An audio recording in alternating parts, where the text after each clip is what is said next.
जय माता दी दोस्तों। आज की कहानी है गलती। मेरा नाम निशा है। मेरी शादी रवि से 1 साल पहले हुई थी। रवि एक बड़े शहर में अच्छी नौकरी करते हैं। ऑफिस की तरफ से ही हमें एक अच्छा फ्लैट मिला है। मेरे पति ऐसे बहुत अच्छे हैं, लेकिन अगर मुझसे कोई पूछे तो मैं अपने पति की एक आदत को बदलना चाहूँगी। उनमें थोड़ा ज़्यादा ईगो आ गया है। अपने से छोटे से कभी कभी वो अच्छे से बात नहीं करते। मुझे यह बात अच्छी नहीं लगती थी, लेकिन मैंने उन्हें कभी इस बारे में टोका नहीं। हमारे घर में पहले एक नौकरानी आती थी, लेकिन उनके इसी स्वभाव के कारण कोई टिकता नहीं था। उनका कहना था कि अगर ऐसे नहीं कहेंगे तो कोई आजकल कोई काम नहीं करता। शायद उनका यह स्वभाव उनके ऑफिस के अनुभव से आया होगा, क्योंकि उन्हें काम पूरा करवाने बहुत प्रेशर रहता है। इस कारण उनके स्वभाव में यह कठोरपन आ गया है। अब फिर मैंने नए काम करने वाले की तलाश शुरू की। बड़ी मुश्किल से कुछ दिनों बाद घर पर ही एक शख्स आए। उन्होंने अपना नाम कालू बताया था। उम्र उनकी 55 साल की थी। उन्होंने कहा कि उन्हें कहीं से पता चला कि यहाँ काम है। मैंने पूछा किसने बताया। वो बोले कि अभी उनका नाम याद नहीं आ रहा है। मैंने कहा कि आप खाना बना लेंगे। उन्होंने कहा कि हाँ, मैं अच्छा खाना बनाता हूँ, आपको कोई परेशानी नहीं होगी। शुरुआत में मेरा मन नहीं माना, क्योंकि वो किसी की पहचान से नहीं आए थे। लेकिन फिर भी मैंने सोचा कि शाम को उनसे मिलवा देती हूँ। शाम को जब वो घर आए तब मैंने कहा कि कोई काम के लिए आया है। उन्होंने भी यह कहा कि क्या उसे जानती हो? मैंने कहा कि नहीं। वो कालू से मिले, पूछा कि पहले भी काम किया है? वो बोले हाँ साहब। उनकी उम्र के चलते उन्होंने भी यही सवाल पूछा कि तुम खाना बना लेते हो? वो पहले ही थोड़ा घबराए हुए थे। कहा कि साहब बना लूँगा। ठीक है, उन्होंने कहा और कहा कि साफ सफाई से खाना बनाना और छुट्टी नहीं मिलेगी। रोज रोज का नाटक नहीं चलेगा कि तबीयत खराब है या घर में कोई बीमार है। यह सब बातों का ध्यान रखना। अभी खाना बनाकर दिखाओ। पसंद आया तो कल से तुम्हारी नौकरी पक्की होगी। इतना सब मेरे पति से सुनने के बाद मैंने सोचा कि वो कुछ बोलेंगे, लेकिन उन्होंने सिर्फ इतना ही कहा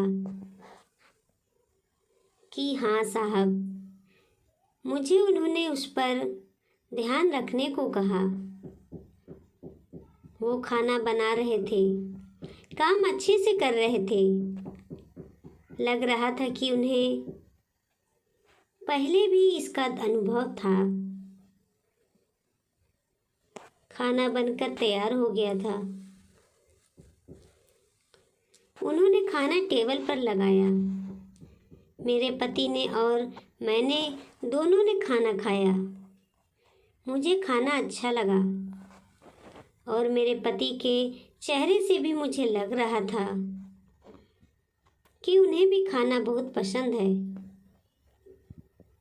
लेकिन उनकी आदत के अनुसार उन्होंने कुछ कहा नहीं। उन्होंने कहा कि खाना ठीक है, कल से आना, लेकिन ध्यान रहे कि खाना इससे खराब ना बने।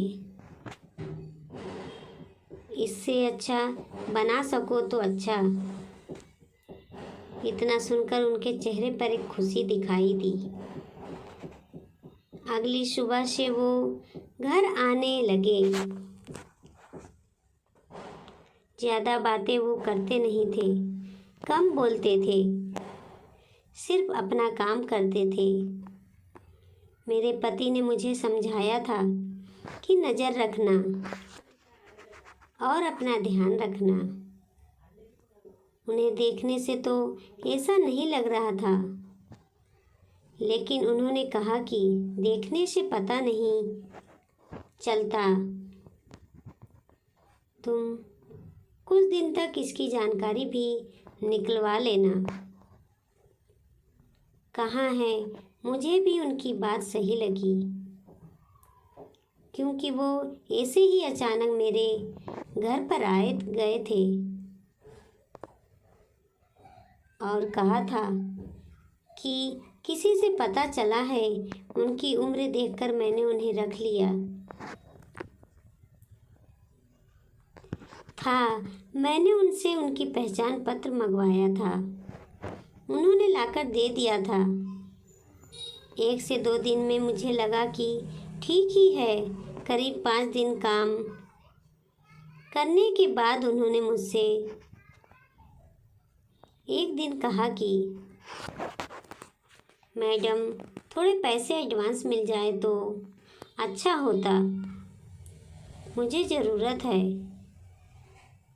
मैंने उनकी बात सुनी और उस समय के मैंने भी अपने पति की तरह सोचा और उन्हें कहा कि नहीं, अभी नहीं मिलेंगे आपको।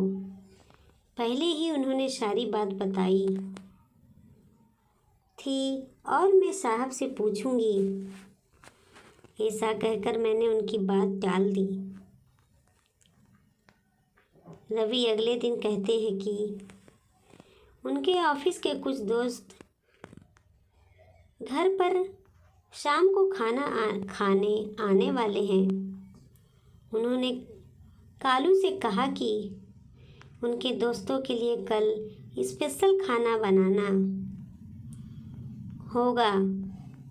उन्होंने कहा ठीक है साहब। शाम उनके दोस्त और उनकी फैमिली भी घर आए। 3 दोस्त के साथ उनकी पत्नी और बच्चे भी थे। खाने में 4 से 5 तरह के पकवान बनाए थे। सबने खाना बड़े चाव से खाया और तारीफ भी की। खाने के बाद हम सब बैठे बातें कर रहे थे। कालू अपना काम खत्म करके जाने की तैयारी कर रहे थे। तभी उनके एक दोस्त का मोबाइल नहीं मिल रहा था। मोबाइल महंगा था, साथ ही उसमें ऑफिस की जानकारी, ज़रूरी नंबर और इमेज भी थे। इसलिए वो थोड़ा परेशान हुए। सभी जगह ढूंढ लिया, बच्चों से भी पूछा, लेकिन नहीं मिला। फोन लगाने पर फोन भी नहीं लग रहा था। हम सब मिलकर मोबाइल ही ढूंढ रहे थे कि कालू किचन में से आए और कहा कि मैडम मैं चलता हूँ। आज उनके हाथ में एक छोटा सा बैग था। उनके इतना कहने पर मेरे पति ने कहा कि रुको, मोबाइल जो तुमने चुराया है वापस दो। उन्होंने जब यह सुना तो कहा कि साहब आप क्या बोल रहे हैं? चोरी, यह तो मैं अपने सपने में भी सोच नहीं सकता। मेरे पति ने कहा कि ठीक है, फिर तलाशी दो और चले जाना। यह सुनकर उन्होंने कहा कि नहीं, मैंने जब चोरी नहीं की तो तलाशी क्यों दूं? मेरे पति बोले कि जब चोरी की नहीं तो तलाशी से क्यों डर रहे हो? इतना कहकर वो उनके पास गए और उनके हाथ में जो बैग था उसे लेने लगे। कालू ने बैग पकड़ा और कहा कि साहब छोड़ दीजिए, इसमें मोबाइल नहीं है। मेरे पति को गुस्सा आ गया। कहा कि एक तो चोरी करता है, उस पर आंखें भी दिखाता है। छोड़ बैग। उन्होंने उसका बैग छीना और उसकी तलाशी ली। उसमें मोबाइल नहीं था बल्कि खाना था। मेरे पति बोले कि तुम खाना चोरी करके ले जा रहे हो। कालू की आंखों से अब आंसू आने लगे। वो बोले कि मैंने चोरी नहीं की, मैडम ने कहा था मैं खाना खाकर जाऊं, तो यह मेरे हिस्से का खाना है। मेरे पति के लिए उसने बहुत दिन हो गए। मेरे पोते के लिए उसने बहुत दिन हो गए अच्छा खाना नहीं खाया। साहब मेरा बेटा होता तो शायद मुझे आज यह दिन नहीं देखना पड़ता। मेरा बेटा चार साल पहले ही चला गया। एक लौता बेटा था। घर में अब मैं ही हूँ, उसकी बीमार माँ, मेरी बहू और पोते के लिए। बड़ी मुश्किल से घर संभाल रहा हूँ। खाने के लिए अच्छा बना तो मैंने सोचा मेरे पोते को खिला दूँगा और उसके चेहरे पर जो खुशी आएगी वो देखना चाहता था। मैंने मैडम से एडवांस भी मांगा था घर के लिए। इतना बोलकर वो बिना खाना लिए ही रोते हुए चले गए। वो इतना कुछ झेल रहे थे, हमें इसका पता नहीं था। और आजकल की दुनिया ऐसी ही हो गई है। कुछ बुरा होने का हमें इतना डर है कि हमें अच्छाई भी दिखाई नहीं देती। इसमें हमारा भी कसूर नहीं है। उनके जाने के बाद मोबाइल का भी पता चल गया। उन्हीं का बच्चा बोला कि उसी से मोबाइल नीचे गिर गया था और बंद हो गया। पापा डांटेंगे, इसीलिए उसने मोबाइल सोफा के नीचे रख दिया। उसके पिता को इन सब के लिए शर्मिंदा होना पड़ा। पहली बार रवि की आंखों में पछतावा देखा था। रात रवि ठीक से सोए नहीं। हालांकि उन्होंने मुझसे कुछ कहा नहीं, लेकिन मुझे पता था कि उन्हें बुरा लग रहा है। सुबह मुझे पता था कि वो फिर नहीं आएंगे, इसीलिए मैं जल्दी उठी और घर का काम खुद करने लगी। थोड़ी देर बाद जब दरवाजे की बेल बजी और मैंने दरवाज़ा खोला तो सामने वही थे।